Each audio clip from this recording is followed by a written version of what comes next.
হজরে আসওয়াদে চুমা দেওয়ার ব্যাপারটা এখন অনেক কঠিন হয়ে গেছে নাকি? যারা একবার জীবনে দিছেন, আমাকে ভুল বুঝবেন না, আমার জীবনে আমার খেয়াল আছে কিছু কয়েকবার তো গেছি নাকি, বুঝেন নাই? মনে নাই বেশি, কয়েকবার আল্লাহ যে কয়েকবার আল্লাহ নিছেন আর কি।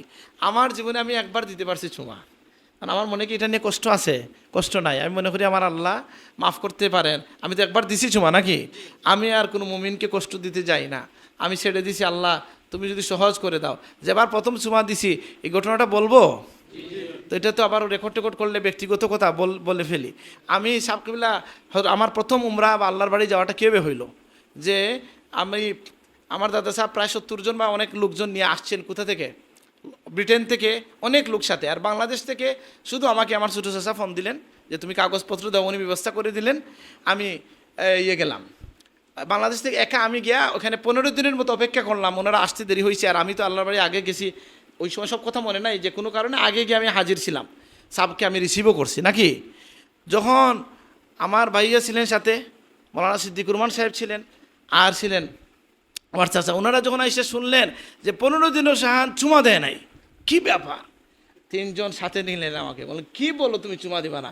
কারণ আমি আপনাদেরকে বলতেছি, আপনি যদি ধৈর্য ধরেন তার বদলা আল্লাহ কীভাবে দেন আপনাকে বলি। কি রাজকীয় চুমাটা আমি দিছি দেখেন, কীভাবে দিলাম।